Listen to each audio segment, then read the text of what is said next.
At 7 o'clock on a July morning in 1999, young citizens of Tokyo began to gather outside a shop in the Akihabara district. They were here for a chance to meet two of the creators of Lunar, Toshiyuki Kuboka, the artist who designed the Lunar characters and the world they inhabit, and Kei Shigema, writer of the Lunar scenarios. Lunar Eternal Blue is, for me, it was my very first game when it was released for Sega Saturn. The characters are very good. Each heroine of the series is very cute. That's why I like them. The world view and music and illustrations are very pretty. I can see that they didn't skimp on anything when they made it. I can see it in the game.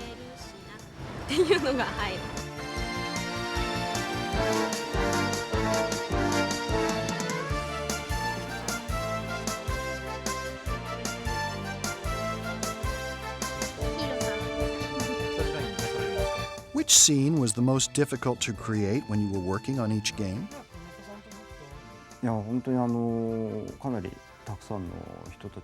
Quite a number of people came to see us, and this was the first time for me to have an opportunity to meet in person with the Lunar fans. I believe this was a very valuable opportunity that I was afforded. Even though it was planned rather quickly, there were so many fans that came. In addition, they spoke of Lunar in such enthusiastic terms, so I was very happy with it. I also noticed that there were more girls than boys present, which I did not expect, and that made me feel good. Though I had to get up early to come here, it paid off, and I am really, really happy to have this. This is Lamina that Mr. Kuboka drew for me. One of the things that really just blows me away is the fact that the US version of Lunar 1 was imported back into Japan by fans in Japan. Eternal Blue is in the genre of a role-playing game. There are animations in the event scenes, and those animations are very high quality. And the story is also very efficient in terms of appealing to the players. I think Eternal Blue is one of the greatest RPG games to utilize animation that was ever made. This is a game, but this game is a work of entertainment. Therefore, I believe that with a game like Lunar, which was well received in Japan, there is no way that it won't be well received in America. When everything comes together, the art, the music, the storytelling, the characterization, it creates a world that's just magical and it sucks players in. And I think that's why Lunar is the hit that it is. It was very, very popular in Japan when it was released. It's been released in like 4 different versions, both 1 and 2. And then when it came to the US, it has gained momentum with every release. Every release has been more than the one before. The most enjoyable thing for me as a producer is to recognize that people from all over the world will respond to our games and say, for example, "It was great." Creative people, like me, prefer fan mail to money.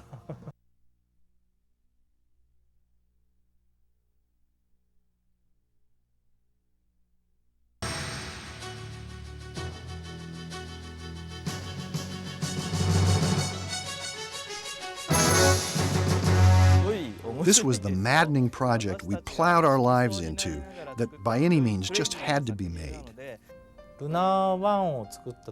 First, when we made Lunar 1, there were some things that were left undone. The creators involved expressed a desire to finish what they had left undone. And there were a lot of things they wanted to include and wanted to add, but couldn't, either because of time factors or because of the hardware limitations of the Sega CD. Since I am a producer, I believe I know everything. But many people are involved with the project. Perhaps as many as 100 people are involved. One difference between ourselves and other companies is that everybody who has their own expertise, such as scenario writing, illustration, music, and producing, got together and participated in the creation of the story itself. We talked about the story setting as a sequel to Lunar 1. We actually wrote a plot along those lines. In that plot, the original Lunar 1 characters, who had become older, would do an adventure with the new characters. This created the problem of having too many characters to deal with. So, in the middle of our planning, we changed the story to the present one. The flow of the story is one where the heroine, Lucia, never associated with a human being before. But by encountering Hiro, she experiences human emotions, one by one. So we deal with this rather difficult theme. At the start of the game, Lucia comes down from the Blue Star. She's basically an alien who happens to speak the language of Lunar. And by the end of the game, she's grown. You've seen her grow into a real person, someone who feels emotion, someone who feels love. The way that they handled the bath scenes in Lunar 2 was to make a comment on Lucia's growth. The first bath scene is Hiro and Ruby, and then Lucia walks in. And Lucia is completely unassuming. She walks in naked and she's like, well, you know, there is a girl's bath, but I want to take a bath with you. No sexual overtone on her part at all, but she was just completely unaware of, you know, what was going on. But by the second scene where she's bathing in the spring and Hiro walks in on her, the reverse situation, she's embarrassed about her nakedness. When she hears somebody's there, she covers up because she's embarrassed. And it's a great, great commentary on sort of humanity in a very subtle way. In the Lunar series, we wanted to describe real human-like characters. This applied not only to the main characters, but also to ordinary characters who lived in the town also. We wanted to describe them in real human terms. You want to play a game and experience characters, and you want to watch them change. That's the core of any good story. So every character in Lunar 2, as with Lunar 1, does change.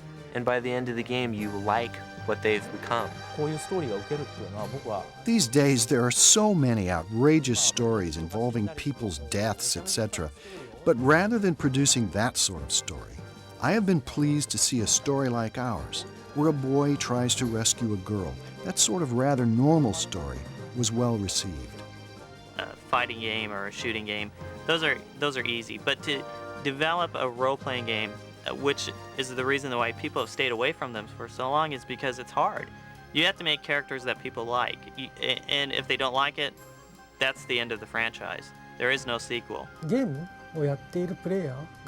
thing that is different from movies, novels, animations is that the game players actively interact with the product. Especially in RPG, the player and the main character become united, and that is one of the secrets or keys to make it a most enjoyable experience in the RPG. Regarding our hero in Lunar 2, Hiro, I wanted to make him a little bit more talkative as compared to Lunar 1's hero, Alex. Lunar 1's Alex had some rather transparent characteristics. I wanted Hiro to have a little bit stronger of a personality. In that regard, I believe we succeeded. The storyline for Lunar 2 was also a somewhat more sophisticated type of story. So we tried to make the characters appear in a little more realistic manner. This is the main character in Lunar 2, whose name is Hiro.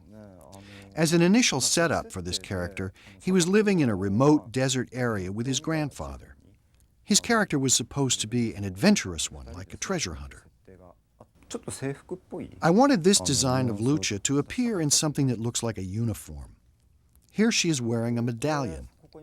With this medallion, I tried to symbolize the relationship between the Earth and the Moon by its design. Since the character will become smaller on the game screen, I try to make sure that each character will have some prominent feature besides the clothing they wear, so we can distinguish the character even if the size is small.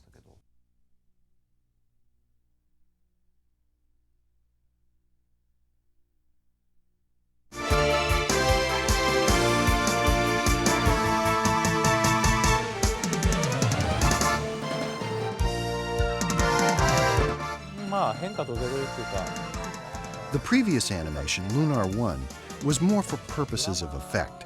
For example, a huge mysterious castle appears in the script, etc. There were many scenes that had a significant visual impact in Lunar 1. But this time, the animation was more drama-oriented. There were many scenes in Lunar 2 that showed the inner struggle of human beings presented through the images displayed. Japanese animations are done differently from those done in American animation. In American animations, they make the dialogue first and adjust to that dialogue. We call this pre-scoring, matching the dialogue and writing it into a plan that is given to the animators. The drawings are then done to match the dialogue. However, in Japan, animators construct the images, and then, according to those drawings, voice actors will add their part while watching the animation. First, we create the drawing based on the original artistic rendering. We then use the computer to paint the color into the drawing. This is called Paintman. Like this, we paint by hand, many sheets, one by one. As this drawing shows, the character itself does not move. When we want to move only hair, if we put hair and character together, we have to make many drawings. And there's also a danger that the character may look a little different. We therefore make hair by itself. When we film it, we put the two together. It will look like the hair is being blown by the wind. The graphic data created on the computer is rendered using Macintosh software. At that time, the background is filled in with a watercolor drawing. The director, Toshiyuki Kuboka, was originally an animator. When he looks for beauty in hand-drawn art or detailed artwork, he turns to watercolor paintings. Subtle variation in shade of color or thickness of paint layer, the subtle accents created by the touch of the brush, these things cannot be done quite well enough with the computer. First, when the camera moves from one end to the other of this overlay, we slide it slightly to give it the 3D effect. The floor here is where the character walks. In front of that, we place this one, and then we place this one on top of that. The screen itself is moved while the character is placed in the center. This produces a pretty good 3D effect. This is the regular method we used here for this type of animation. We scan it with a scanner, and on the computer screen we add various adjustments and effects. After that, we place the character drawing on top of this background. We also adapt 3D CGI for use in these works. This 3D CGI consists of light wave images. Using this, we make a composite that results in two-dimensional images. We can also take a hand-drawn picture and render it in a light wave image.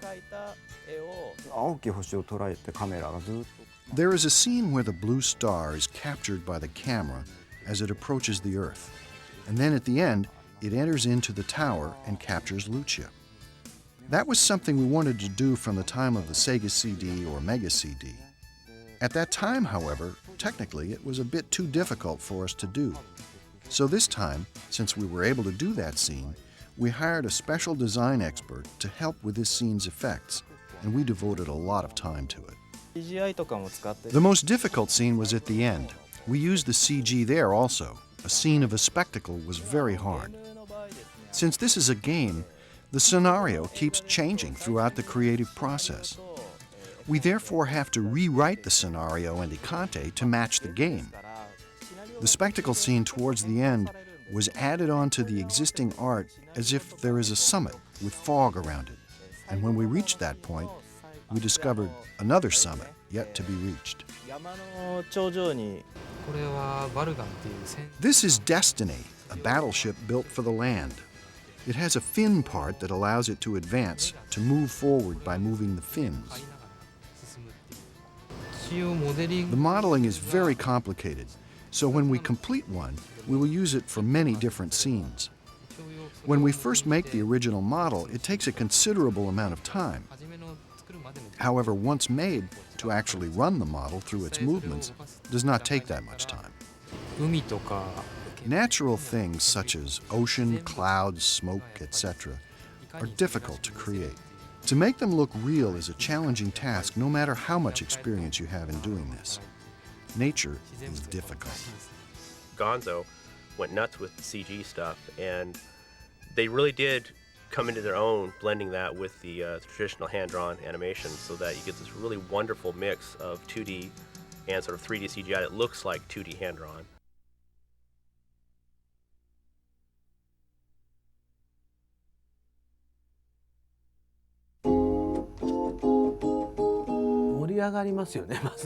Music accents the playing of the game. Without music, playing the game is so empty and lifeless. Music expresses the emotional climate. There are a lot of pleasures associated with composing music, but at the same time, there is a lot of pain as well. When I started working on these projects, I started to get gray hairs around here. However, I enjoy creating music. Especially matching the music to the animation scenes is enjoyable. Usually, most composers want to use their time composing music for movies or popular songs. So I feel we were very fortunate to have someone like Mr. Iwadari, who understands music, but who was also willing to participate in the making of the story and expressed his opinion and created the music to match the story with a lot of emotion. As for Lunar Eternal Blue, the image was somewhat more grand and mysterious. We used the piano as our main instrument and added orchestration to it.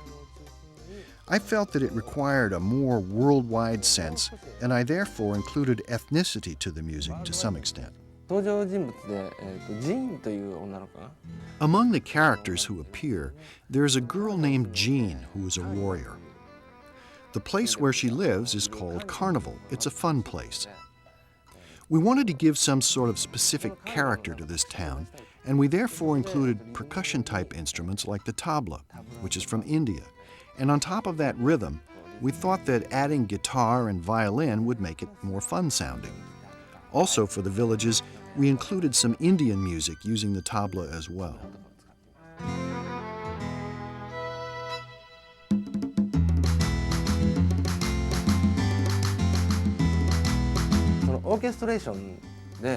In the orchestration, we use Debussy and Ravel type of music. I personally feel that we also have Sibelius included in it. By using the influence of Sibelius, we try to express the cold weather scene. Even though it is Northern European, I felt that gypsy was also in it. So I tried to include an element of gypsy in it as well.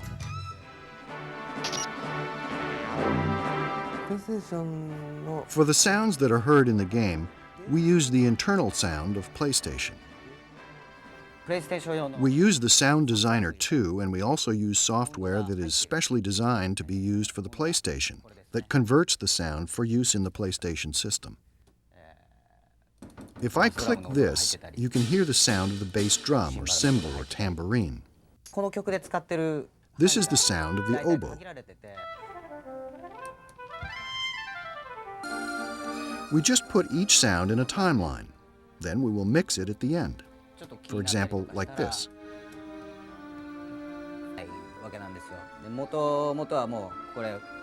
Originally, this music would be produced by an orchestra, and then we have to convert that into this small 200 kilobit memory. This was the hardest point, and it demanded a lot of work. My company does Lunar's game programming and graphics. Also, at the completion of the game, we finish it in CD form. There was a huge quantity of graphics. For graphics, we used about 30 to 40 people, and the rest were project planning and programming. There are people who work on backgrounds and those who work on the characters, and they each make their own products independently. But then we put them together, and we see how well they complement each other. The hardest thing involving my work is that it doesn't leave me much time to sleep, especially as we approach the end of the project. First of all, in the morning, I don't get up because I'm already up. I've been up all night, and I program and eat and program again. Since we made the game in such a way that everybody can complete the game, I don't see any player having any problems. But if you get hurt, it is best to go back. That would be the quickest way. If you push yourself too much, you may end up being defeated even by a rather weak enemy. I don't want the players to win quickly. I want them to enjoy the story. and I believe it is much more enjoyable to take your time in playing the game.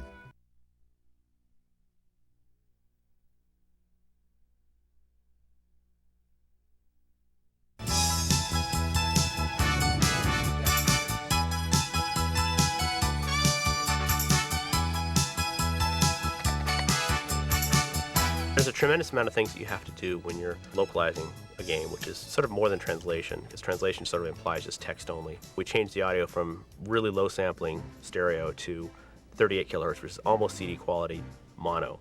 So you get much higher quality sound. Maybe change the music around, increase the memory card system. We almost always have to do that. Then we make programming changes. We'll add DualShock usually. Analog is like a given immediately.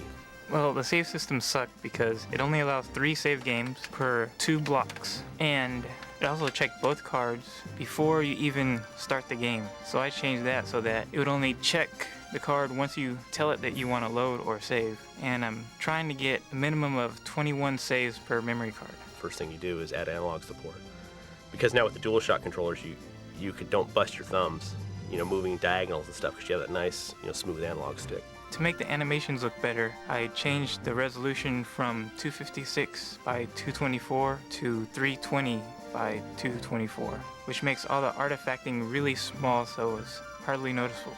With Lunar 2, I mainly do all of the graphics for the manual, all of the packaging, and a few of the in-game graphics that we had to change that were kanji or Japanese characters. Ta-da! Congratulations, you're a winner!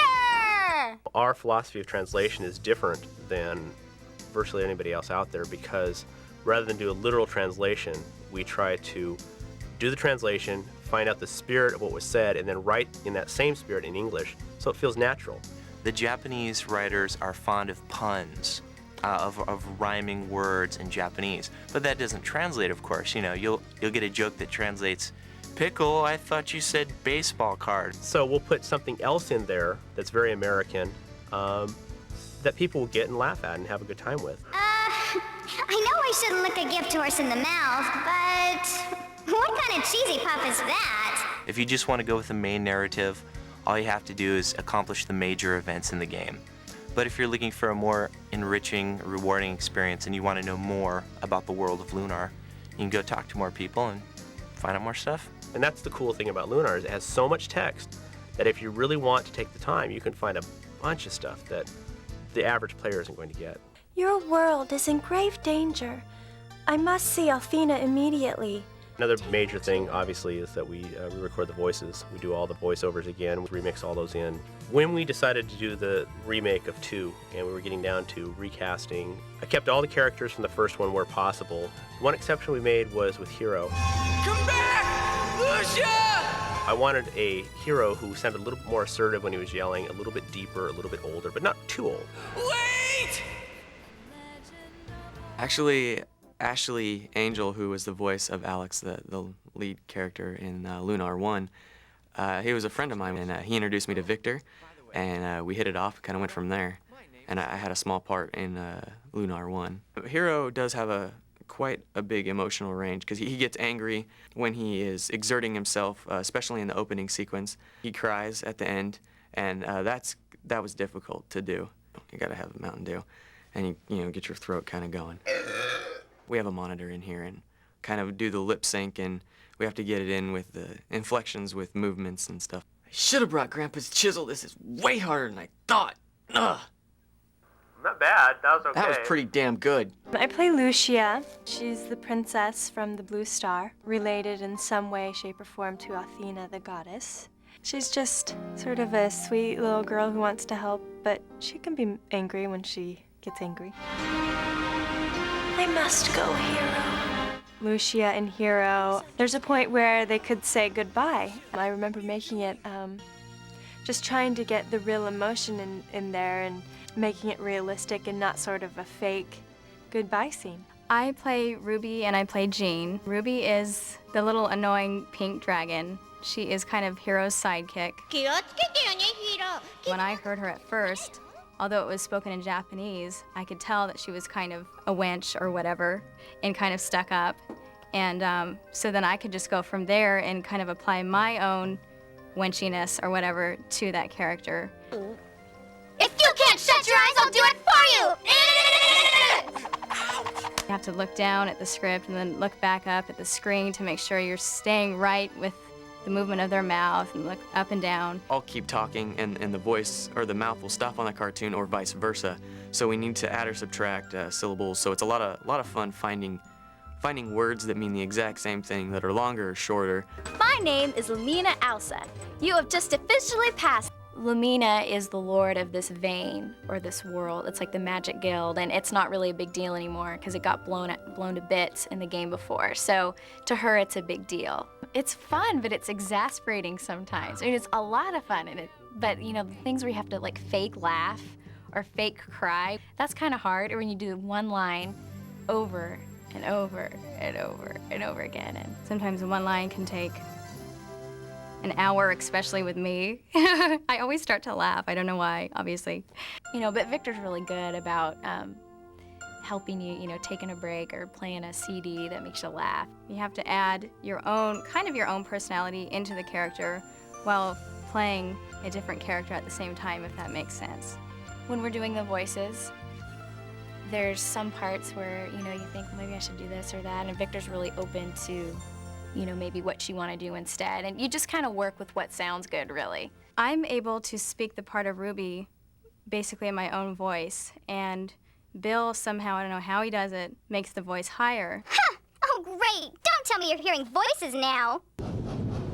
I'm working on a computer system that has a Pro Tools editing system. And in there, I have pitch shifting capabilities. I can reverse the sound. I can do just a myriad of different things to that sound to make it sound like all I want. The sampling rate on the Japanese version of the game is so low, so I have to recreate all the sound effects, humming crystals and everything. Well, there's 30-some animations, and in the more complex ones, there's, you know, there might be 100 sound effects or so that are, you know, individually placed and filed. And many times, a particular sound by itself is not enough. I'll take one sound, and I may layer 2 or 3 other seemingly unrelated sounds, and when I get done, it all works together. I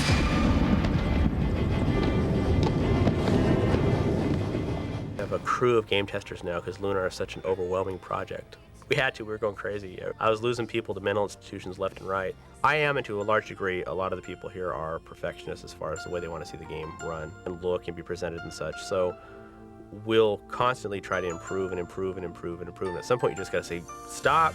You got to ship this game. Let's get it out the door. The numbers that I was given from the different retailers at the show are just huge for Lunar 2. Well, everything we do with all of our video games is very special and very unique. And with Lunar 2, we're doing more than we've ever done before with any video game. The way we're presenting the game to the consumer exceeds even what they do in Japan, and they're the nuttiest gamers of all as far as what they get for options. And so we're bringing that to the U.S. audience because we're nuts.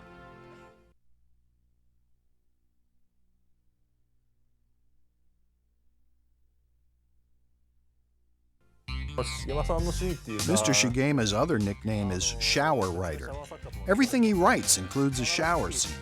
Hi, fans. Yeah, Lunar's a great experience because of the fact that I have to burp right now, and I'm going to slip it here sometime very soon. The whole time I'm talking, I have another one on deck. It'll probably slip out, I'm sure. Buy more games. Are you taping? No, okay. Oh, great! Don't even Was it good? My name is Kathy. Victor says I'm a gold take. And so being insane, fortunately, has helped me. Young, adventurous. Horny. Oh yeah, he's definitely horny. Oh my god. I haven't done it yet. Yeah, I'm trying to think. That's a big question. Line. I'm not telling. Oh, what a tangled web we weave when we deceive. And she doesn't have any clothes on. That's like everybody's favorite part, especially Victor. Oh, yes. Whoa, that sounds bad. I'm probably gonna get fired for that.